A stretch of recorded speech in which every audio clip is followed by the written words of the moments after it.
Bueno, queremos señalar primeramente, hay una teoría del campo que la señala Pierre Bourdieu, es un sociólogo francés.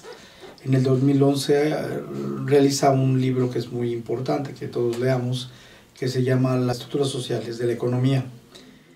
Ha servido para hacer análisis muy puntuales y tratar de entender las lógicas que se van dando en los distintos campos, en el campo religioso, en el campo intelectual, en el campo deportivo, en el campo científico, en el campo académico. También habla de propiamente la teoría del campo en la empresa. Entonces, en la primera parte habla de la teoría del campo global, donde están todos los factores exógenos y están interactuando en la organización. Y luego vamos a ver a la organización, bajo esta teoría que habla, se puede caracterizar a través de índices, tales como la composición jerárquica de la mano de obra, el capital educativo, el capital científico, el grado de diferenciación burocrática, el peso de los sindicatos, de los actores al interno de la organización.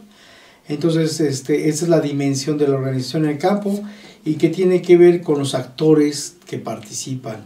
Al interno de las organizaciones pues están los jefes, los trabajadores, los empleados, los técnicos que trabajan ahí. Bueno, esto es a grosso modo la teoría del campo, la teoría global, que tiene que ver con factores exógenos, y la teoría del campo, cómo se van dando las posiciones de los actores, cómo se reconfiguran las competencias al interno de las organizaciones. Y dentro de la teoría del campo hay algo que es muy importante, que son las teorías de los capitales. Las teorías de los capitales no solamente hablan del capital económico, que bien conocemos los administradores y los de las ciencias administrativas, los mercadólogos, etc. El capital económico es el que generalmente es con el que leemos las empresas, es con lo que analizamos a las empresas. Es fundamental, pero no es el único capital que existe al interno de las organizaciones, y eso me da gusto porque permite pues que se amplíe y se diversifique y se haga un poquito más compleja nuestro análisis sobre las MIPYMES. Entonces, las teorías de los capitales, ya hablé del capital cultural, del capital social, hay un capital comercial que lo señala, un capital tecnológico, un capital simbólico, y esos capitales toman fuerza al interno del campo. Eso es importante, por eso el primer contexto indudable que hay que hacer en la teoría de los capitales es el contexto del campo. Entonces, en las organizaciones económicas, empresas, es importante el capital social, porque son recursos, son talentos, son capacidades, son articulaciones que se van a desarrollar. El capital económico, bueno, pues este es el que más conocemos y del que más sabemos y que es importante ver su rentabilidad, ver su capacidad. Está el capital simbólico, que ahorita lo voy a exponer, el capital tecnológico, el capital comercial y el conjunto de fuerzas de los campos que hay en términos del manejo de estos capitales es importante. Bueno, vamos a hablar un poquito del capital social. El capital social es la capacidad que tiene la empresa para los actores sociales para articularse, para trabajar en equipo, para pasarse la bola, como decimos metafóricamente, para llegar a acuerdos, para entrar a los mercados, para conseguir clientes, para crear. Es muy importante que haya esas relaciones, y el capital social habla de esas relaciones que permiten potencializar a la organización o a los sujetos que trabajan en esa organización. Entonces es esta parte de vinculación, ¿no? Esta parte de articulación, esta parte donde cooperamos al interno de las organizaciones. En la MIPYME juega un papel muy importante el capital social.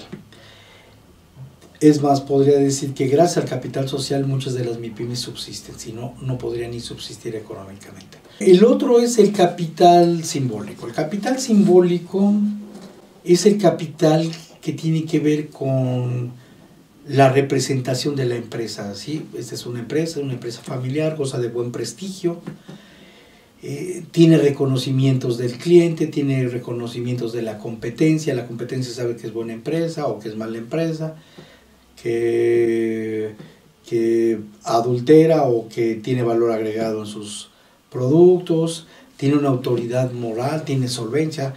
La solvencia económica también puede ser un capital simbólico, pero la solvencia moral, la solvencia de que es una empresa que es derecha, que es pequeña o micro pequeña y está trabajando, eso es importante. Los valores, la mística es parte del capital simbólico. Los valores juegan un papel muy importante porque permite cerrar filas al interno de las MIPYMES. El reconocimiento internacional también es una forma de capital simbólico, que tengan las de calidad total o que tenga el reconocimiento de responsabilidad social, juega un papel muy importante. El hecho de que no sea una empresa corrupta, como a muchas empresas le ha pegado en el capital simbólico, casos de corrupción, no quiero hablar de las empresas petroleras y no quiero señalar de algunos centros comerciales que han participado como capital simbólico en empresas mexicanas o empresas extranjeras con referencia al apoyo a los empresarios, pero un apoyo que va más allá, ¿no? Bueno, está el capital cultural. Ya hablé del capital social, que es la capacidad de asociación, de articulación, de vinculación, de relacionarse. Está el capital simbólico, que es el conjunto es la capacidad que tiene la empresa de tener una presencia y una representación y que sea reconocida socialmente. Y ahora el capital cultural tiene que ver con el conocimiento. Es lo que otros teóricos hablan como capital intelectual, pero lo correcto es capital cultural. Y este capital cultural juega un papel muy importante en las organizaciones porque tiene que ver con el grado de conocimiento. No es lo mismo que tengamos una MIPYME donde la gente no tiene un nivel de estudio, no, es analfabeta o no sabe de la profesión o no sabe del oficio, a un taller, a un pequeño taller o a una pequeña tienda donde sí se sabe del oficio, sí se sabe de ciertos conocimientos administrativos, sí tiene idea y está actualizándose de su quehacer económico. Entonces, es el capital cultural y es muy importante. Para el mercado no se diga, el capital cultural es muy importante porque a veces muchas de las MIPYMES trabajan en festividades, en ferias, y es importante que sepan cuándo hay feria y el trabajo que se van a realizar. Bueno, tiene que ver con el conocimiento. El conocimiento no es individual solamente, también el conocimiento es grupal. El capital cultural debe medirse no solamente por el número de gentes y el nivel de estudio, sino también si el equipo de la empresa, de la microempresa o de la empresa pequeña o la empresa mediana hace sincronía, se ponen de acuerdo, hay apoyos, toman decisiones. Fíjense que esto es bien importante. Me tocó ver, bueno, no ver, sino supe por parte de un consultor, me platicó un caso, él no sabía que era capital cultural, donde las empresas se quedan acéfalas. Entonces voy a platicar un poquito esta anécdota con la finalidad de que se entienda el impacto y el impacto económico que puede tener el capital cultural. Entonces cuenta de que llegó un funcionario nuevo, un ejecutivo nuevo, pero que era un funcionario público a una empresa mediana a esta región. Y lo primero que hizo, pues es aquí la regla es muy fácil, hay que aprenderse pues, las reglas de eficiencia y pues, recortar es una forma de generar eficiencia. Y claro, producir es otra forma más, y generar valor es otra forma de generar más rentabilidad. Y bueno, este cuate se fue por la cuestión de la eficiencia y del recorte, y entonces lo primero que hizo fue a la dirección de producción, fue a la dirección de calidad, fue a la dirección de mercadotecnia, y cortó a los directores que ya tenían más de 20 años trabajando juntos. Trabajar juntos como equipo en un capital cultural es ponerse de acuerdo, ya sabe quién hace la rabieta, ya sabe, pero sacan el trabajo, ya se había sincronizado un equipo de trabajo, que metafóricamente es como un equipo de básquetbol o de fútbol americano. Entonces, donde ya hay comunicación, ya saben lo que hay que hacer, ya saben cuáles son los retos. Y lo que hizo este nuevo directivo, exfuncionario, pues fue recortar, quitar al que estaba de director y poner al segundo. El segundo era el ayudante, le preguntó al segundo, oye, ¿tú puedes hacer este trabajo? Sí. ¿Tú puedes hacer el trabajo de finanzas? Sí. ¿Tú puedes hacer el trabajo de comercialización? Sí, perfectamente, yo lo puedo hacer. Oye, le dijeron a los segundos, y en vez de pagarles, ¿tú puedes hacer el trabajo de calidad? Sí, yo lo puedo hacer, perfecto. Entonces ya a los grandes les pagaban 40,000 pesos, más o menos promedio, al mes, los quitaron. Y a estos chicos les pagaban 15,000 pesos y ellos estaban felices por los 15,000 pesos y ser directores. Y claro, ya multiplicando 4 áreas funcionales, pues se ahorró bastante dinero. Pero ¿qué pasó? Pasó que dejó céfala, porque ellos ya habían experimentado la comunicación, ya habían experimentado el ponerse de acuerdo, ya sabían cómo se tenía que trabajar cuando había focos rojos en la empresa. Y los segundos habían sido segundos, no habían sido gente que estaba en la dirección y que no conocían a los otros. Entonces, en lo que se ponían de acuerdo, en la experiencia, al externo con los proveedores, con los sindicatos, con la competencia, con todo esto generó un problema acéfalo, que si bien estaba el equipo no sincronizaba, no reaccionaba de manera sinérgica, no había procesos de comunicación que permitiera consolidar respuestas rápidas ante un ambiente caótico o de alta competencia. Entonces, ¿cuánto tiempo le va a llevar a esta empresa volver a armar un equipo, volver a tener experiencia, volver a establecer madurez comunicacional, madurez de identidad en términos de que asuman una responsabilidad y estamos claros qué es lo que estamos haciendo aquí?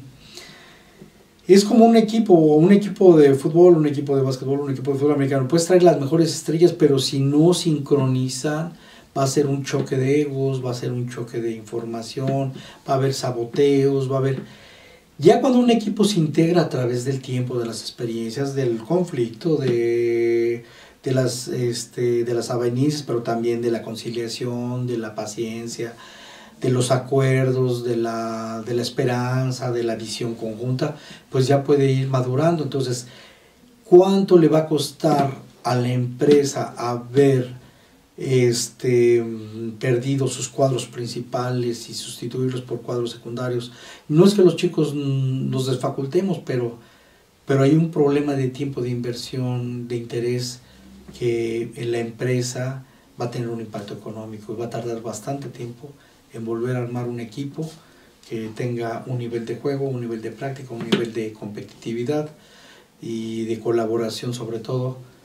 Entonces, este es el ejemplo que les quería platicar, que casi nadie platica esto porque siempre nos vamos con el rollo de los costos. Ahora, con referencia al capital, los capitales, yo creo que en la complejidad actual es importante, claro, no hay que olvidar la parte económica, es fundamental, pero hay otras partes, y sobre todo en la micro y la pequeña y la mediana empresa, que juegan un papel muy importante. Entonces yo metafóricamente lo he platicado así. Imagínate tú que tienes un tablero. Entonces cuando platicas de competencia en el tablero, no es difícil para nosotros jugar ajedrez a un nivel, bueno, ese es el capital económico. El capital social es otro escenario. Y es importante reconstruirlo para saber dónde estamos, con quién tenemos alianzas, con quién debemos de acudir, con quién tenemos que hacer mercado, con quién tenemos que hacer frente común para defendernos con otras competencias, con otros países o potencialmente, con quién tenemos que juntarnos para hacer innovación tecnológica, para hacer innovación de procesos o para hacer innovación de productos, para entrar a nuevos mercados, para que nos asesoren, porque son las micro y las pequeñas medianas, si nos distinguimos o si se distinguen son precisamente de que no tienen muchos recursos, entonces tienen que tener unas alianzas estratégicas con, por ejemplo, con las universidades que les puedan permitir ayudar a recrear, a formalizar, a impulsar ideas. Entonces, no solamente o con los productores o con un tipo de productores que con empresas Gacela, con empresas con las que está aprendiendo, con empresas motoras o no, con empresas del mismo para hacer un frente común más fuerte. Entonces, el capital cultural juega un papel muy importante y la asociación del capital cultural también. No solamente afuera, también al interno, que nuestra gente se esté preparando, que sepa más, mientras más habilidades haya, que no haya una rápida rotación, porque todo ese capital no se pierde solamente dinero, sino se pierde talento, se pierde fuerza, se pierde capacidades, ¿no?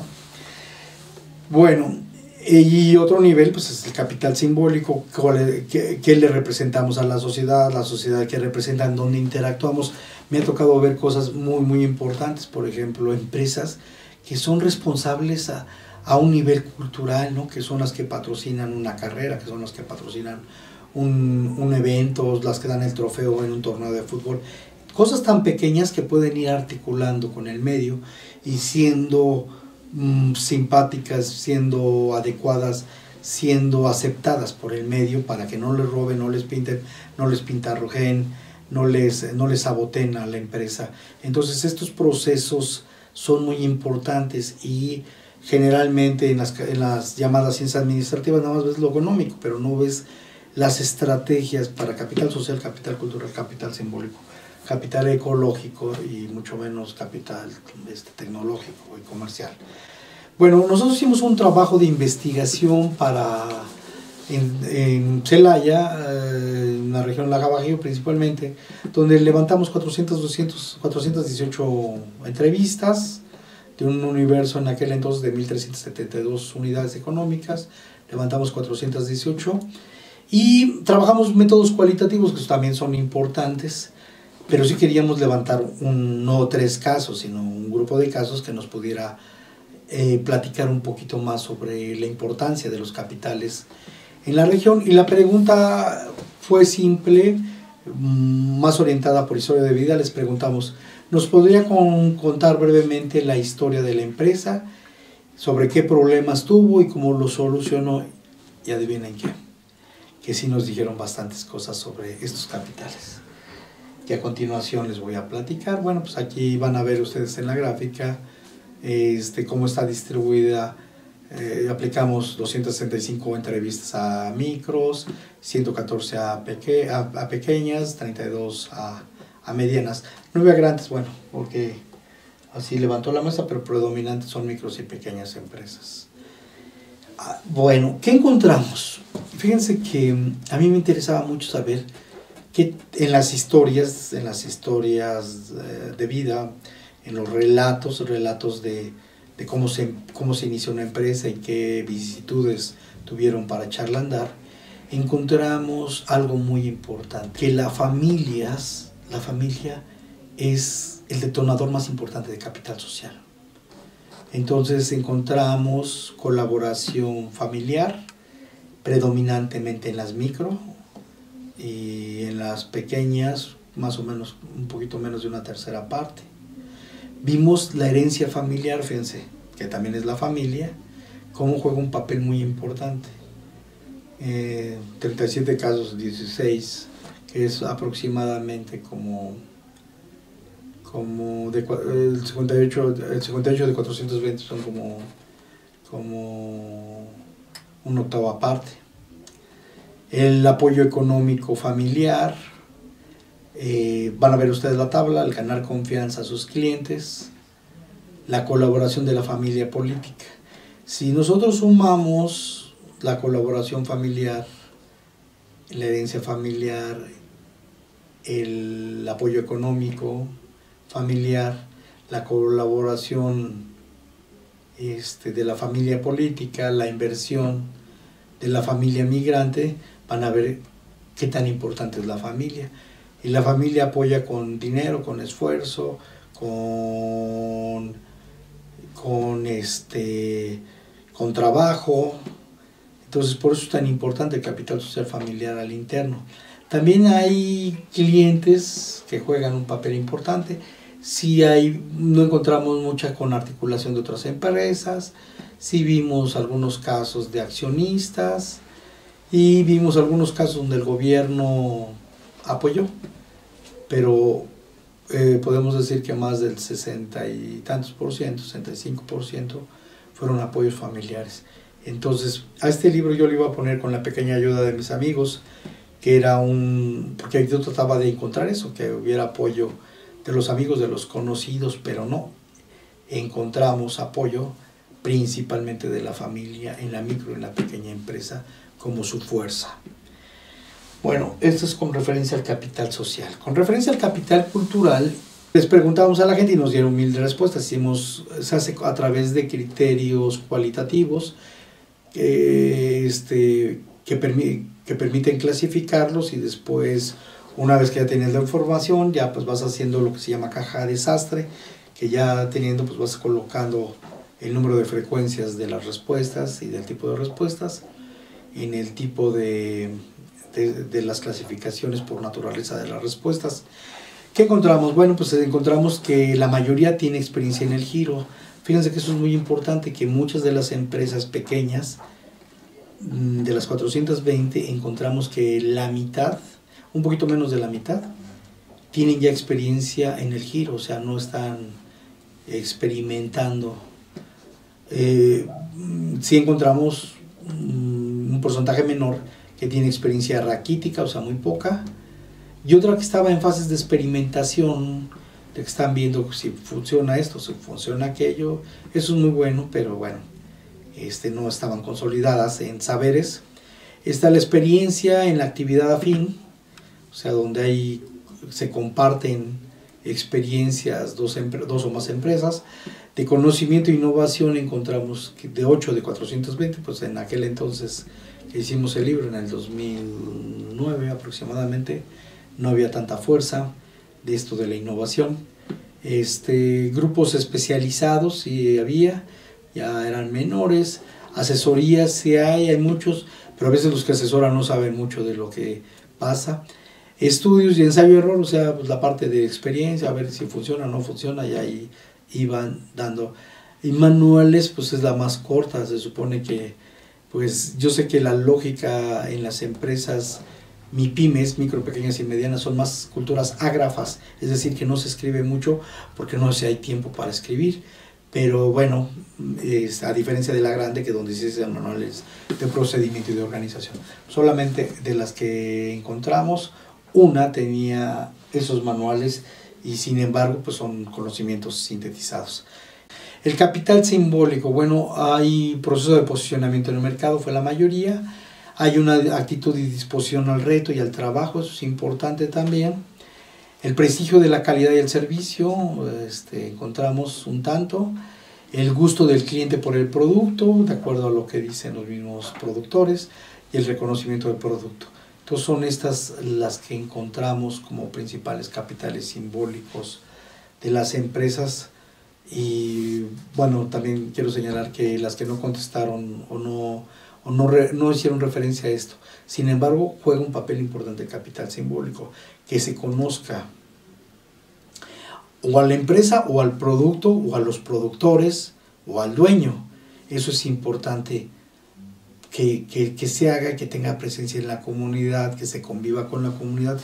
Y más porque ahorita estoy haciendo estudios sobre pobreza, y yo creo que el capital simbólico juega un papel muy importante, porque tenemos que solidarizarnos para poder levantar esta nación que ha sido corrompida, saqueada y demás.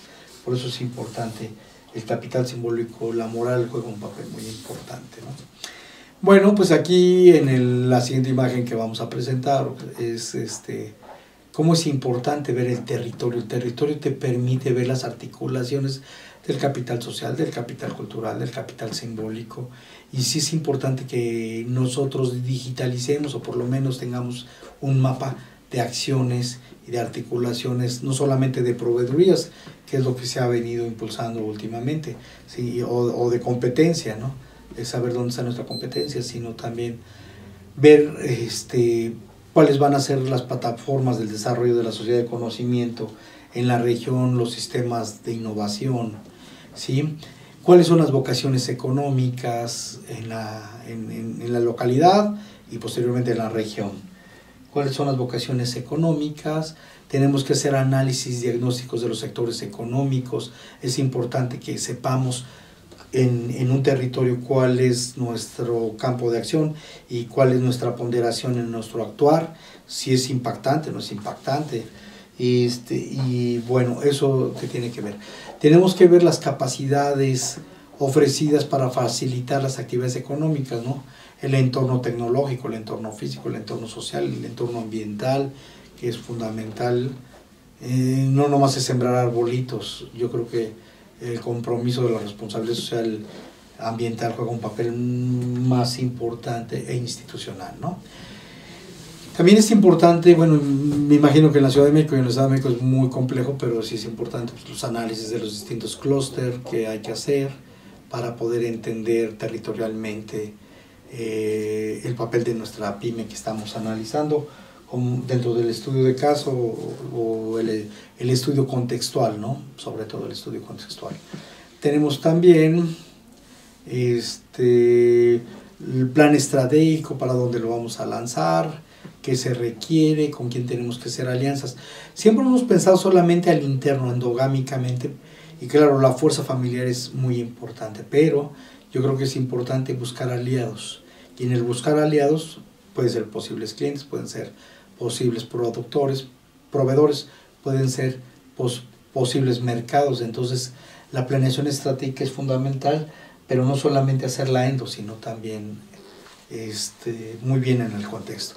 Las redes de innovación tecnológica, que es fundamental, hay que también ver a nivel de microempresa quiénes nos pueden ayudar a colaborar, a mejorar, a hacer estudios de competencia, hacer estudios de mercado. Yo creo que las universidades podemos ser un centro que pueda apoyar a las micro y pequeñas empresas, sobre todo las micro, que son las que no tienen recursos, para que puedan ellos hacer algo más importante y perdurar más en el mercado, ¿no? Las redes de aprendizaje y cooperación, que son fundamentales, las estrategias de desarrollo sectorial y ramo y de subramo, las redes de información en los sistemas regionales de innovación. Esto se ha hablado mucho, pero no se ha detonado bien. Todavía es demasiado utópico, pero yo creo que ya las ciudades no deben ser conglomerados, deben de ser elementos que empiecen a hacer sinergia. Y a lo mejor las detonaciones son los investigadores o las universidades o las empresas, pues, para poder empezar a detonar este tipo de alianzas estratégicas que puede haber en la región, ¿no? El desarrollo regional hay que estarlo pensando. Y bueno, quiero terminar mi exposición de la importancia que encontramos en las micro y en las pequeñas empresas, que hay 3 cuestiones fundamentales por las que han subsistido, de acuerdo a este estudio. 1, el capital social para producir. La fuerza del personal familiar al interno. También puede ser al externo, no estoy magnificando el papel de la familia. Yo sé que hay familia y hay chavos que no trabajan o sujetos que no trabajan y ordeñan mucho a la empresa, pero no, lo que vimos sí es que hay muchas limitaciones de recursos, pero el capital social humano permite hacer muchas cosas que sean multihabilidades, que sincronicen en la comunicación, que tengan respeto, que se resuelvan los problemas, porque la empresa familiar, pues si se hunde la empresa, se hunde la familia. Entonces hay de por medio muchas otras cosas, y el ser solidarios, porque pues puede ayudar a apuntalar ese capital interno familiar a que salga adelante la empresa. Entonces es un capital social muy importante para producir, y eso es fuerte. Vimos eso. Bueno, está el capital simbólico y la construcción social del mercado. La mayoría de estas empresas dependen en gran parte del consumo local, y la importancia es cómo se va entretejiendo, buscar los reconocimientos.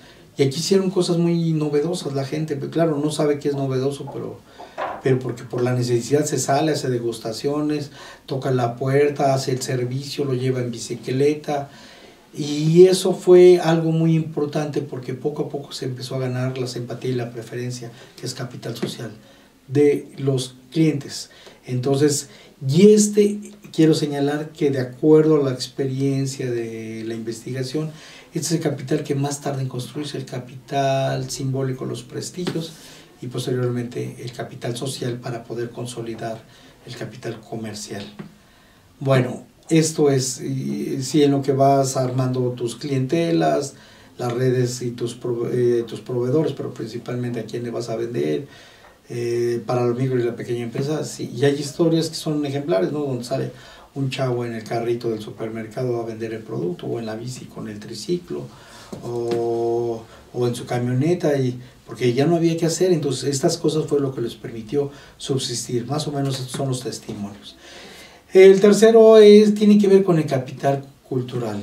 Si bien encontramos ya desde el 2003 un estudio que hizo el INEGI sobre los niveles de estudio son muy bajos de los empresarios, pero no podemos decir que son burros porque encontramos que sí sabían del oficio.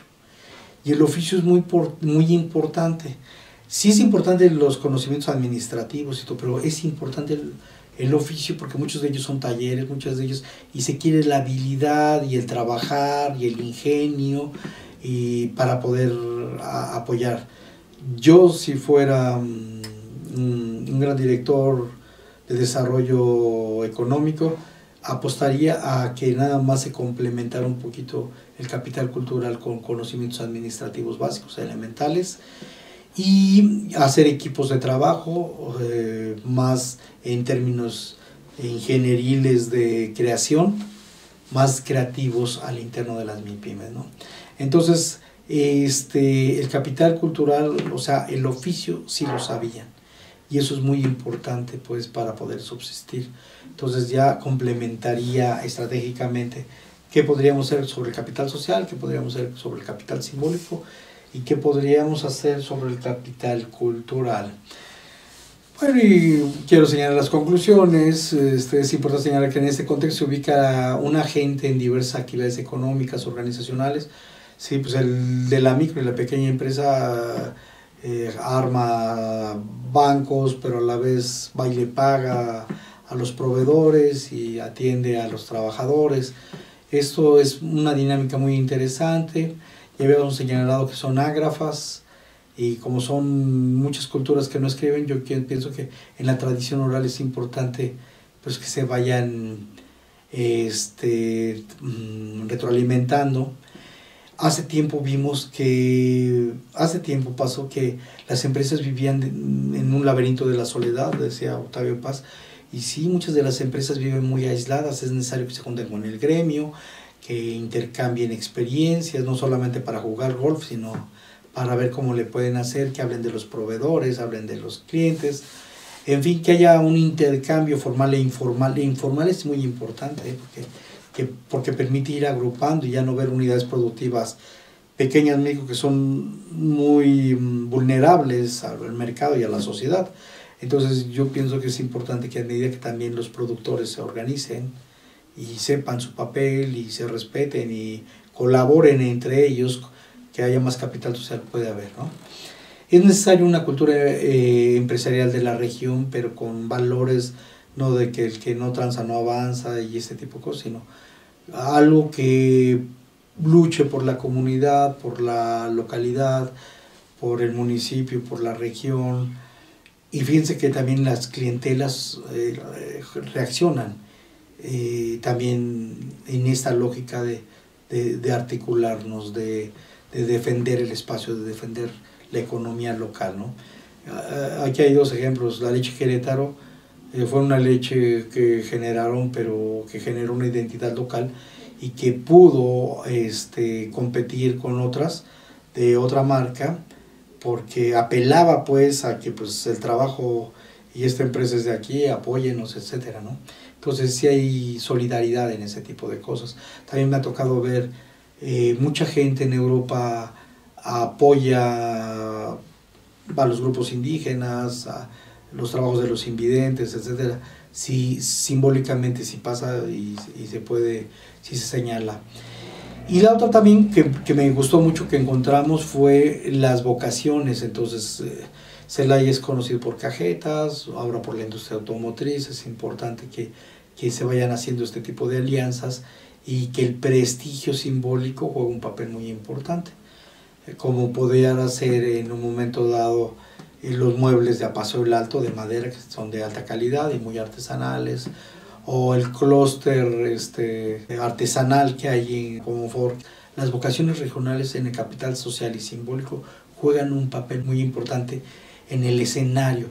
Yo creo que debemos de estar replanteando muchas cosas, no solamente todo debe ser para importación y todo debe ser tecnología. Yo creo que se puede amalgamar e impulsar a distintos niveles, pero sí es importante que generemos y establezcamos, romper con esa el laberinto de la soledad, de esas islas, y empezar a hacer trabajo más articulado, muy respetuoso, muy ético con las otras empresas, y yo creo que eso le podría generar una identidad, mejorar el escenario, tener un ideal de comunidad. No hay que perder la comunidad y la comunalidad en las aspiraciones empresariales, sobre todo micro, pequeñas y medianas, y saber la importancia.